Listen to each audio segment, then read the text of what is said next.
Mesdames et messieurs, bonjour. Avec ce nouveau point d'étape aujourd'hui, nous souhaitons, avec le Président, vous présenter la stratégie que nous avons définie à l'approche des fêtes de fin d'année au vu de l'évolution de la situation épidémique sur notre territoire. Aujourd'hui, le nombre de cas actifs connus sur le territoire est proche de 800. Nous sommes donc loin des 2200 cas actifs enregistrés en moyenne fin octobre, début novembre, qui nous avaient décidé à prendre des mesures fortes pour enrayer la progression de l'épidémie.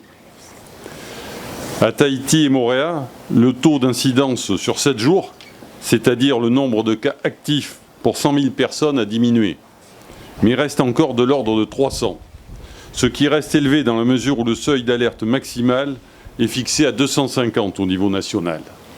Et à titre de comparaison, le taux d'incidence est actuellement de l'ordre de 100 dans l'Hexagone. Et nous, 300. Donc vous voyez que la situation est quand même toujours préoccupante. Dans les autres îles, des foyers de contamination sont régulièrement détectés. Toutefois, ils sont contenus à ce stade grâce à l'action des Tavana et des professionnels de santé dans le cadre des plans communaux de sauvegarde. 12 décès sont à déplorer sur une semaine, ce qui porte le nombre de morts à 91 depuis le début de l'épidémie. Et au-delà de ces chiffres, il s'agit de vies brisées par la maladie, il s'agit de la douleur des familles, auxquelles je veux dire mon soutien et mon émotion dans l'épreuve qui les frappe. Il faut noter que le taux de mortalité en Polynésie reste inférieur à la majorité des autres pays, 0,6 pour 100 cas confirmés. C'est une bonne nouvelle, bien sûr, mais il n'est pas possible de s'en contenter. Comme l'a de nouveau expliqué la direction de la santé la semaine dernière, ces décès concernent principalement des personnes fragiles, âgées pour la plupart, moyenne d'âge de 75 ans, qui présentent des facteurs de comorbidité, c'est-à-dire qu'elles avaient une santé fragile avant d'être touchées par le virus. Par ailleurs, depuis maintenant 3 semaines, le nombre de personnes hospitalisées est en baisse, mais le nombre de patients en réanimation reste stable et encore élevé. Nous comptons aujourd'hui 51 personnes hospitalisées, dont 24 en réanimation. Il y a 15 jours, c'était encore une centaine de personnes hospitalisées. Devant ce constat, nous devons rester vigilants, car les durées d'hospitalisation en réanimation augmentent. D'autre part, grâce à l'action des autorités de santé, le taux de dépistage a dépassé les 2000 tests pour 100 000 personnes sur une semaine. Je tiens à saluer les importants moyens mis en œuvre par le pays pour atteindre ce rythme. C'est essentiel pour tracer les malades et protéger les plus vulnérables. Depuis des semaines, l'État soutient aussi cet effort par l'envoi régulier de matériel de test. Alors que ce taux de dépistage augmente, le taux de positivité, quant à lui, diminue. Il est aujourd'hui de l'ordre de 20%, pour 50% il y a encore un mois. Donc nous pouvons en conclure aujourd'hui que le pic épidémique est passé. Le nombre de nouvelles contaminations baisse, ce qui est encourageant, mais nous restons néanmoins au-dessus des seuils d'alerte pour Tahiti et Mooréa. Et nous restons fortement au-dessus des seuils d'alerte. Par ailleurs, la pression sur le système hospitalier est maîtrisée, mais reste toujours préoccupante. Vous l'avez vu au travers des chiffres que j'ai cités. On est toujours entre 22 et 28 personnes en réanimation. La baisse du nombre de personnes contaminées ne veut pas dire que le virus n'est plus présent sur le territoire ou bien qu'il va disparaître tout seul dans les prochains jours. Bien au contraire, nous sommes toujours dans une situation délicate, sur le fil pour employer cette expression. Et les bons résultats observés ces derniers temps sont extrêmement fragiles et doivent se confirmer et s'accentuer dans la durée pour être pleinement satisfaisants. Ils nous permettent en tout cas d'écarter la prise de mesures plus contraignantes et notamment le confinement. Et on l'a vu, les mesures, le couvre-feu s'est traduit et les mesures fortes s'est traduit rapidement par une baisse du nombre de cas.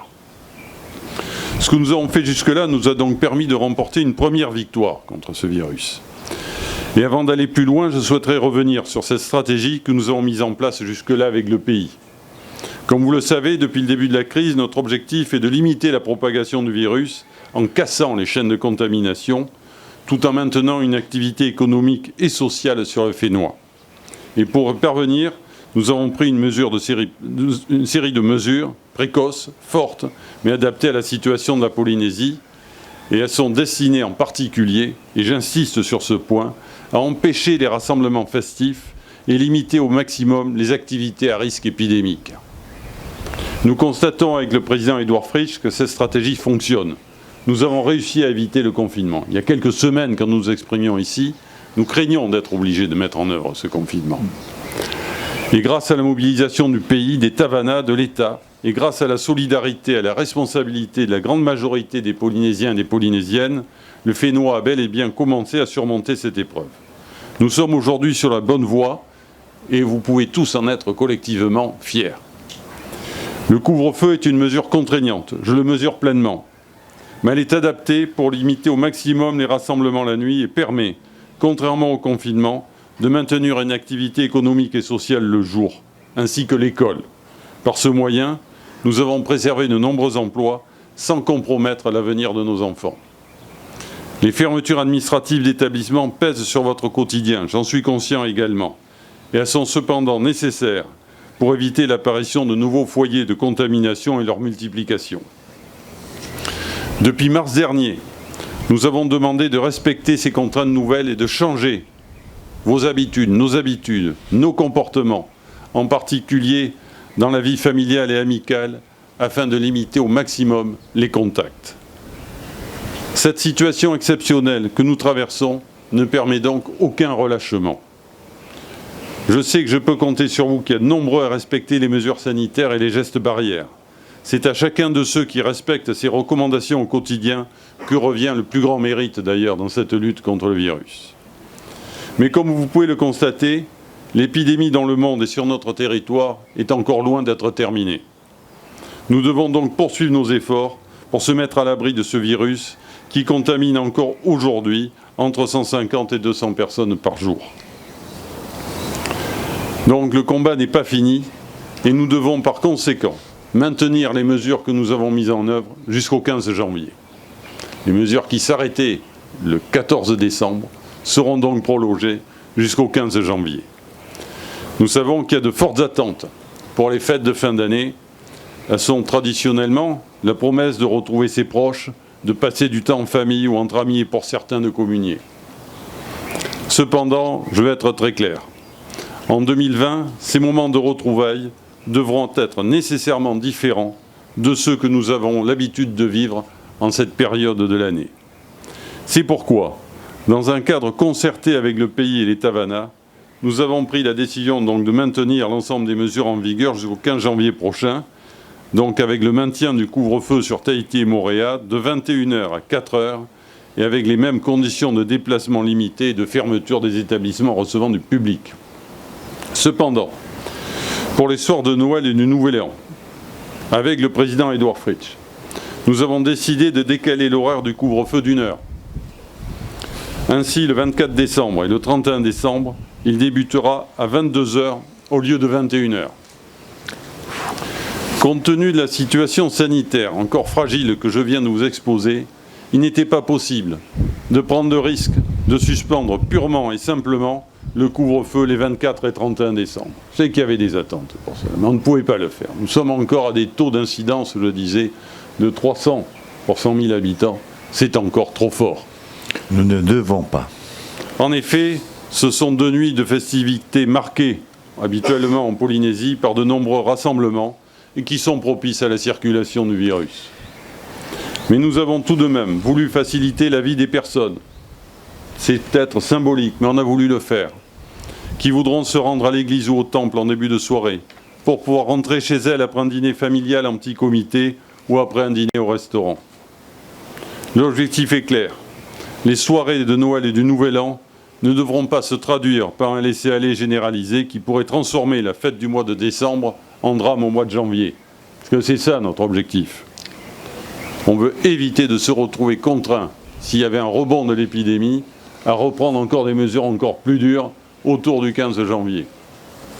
Je vous demande donc de prévoir des moments conviviaux en petit nombre, autant que possible dans des espaces aérés, et en restant vigilant vis-à-vis des matayapos et des personnes les plus fragiles qui payent un si lourd tribut depuis le début de cette épidémie mondiale.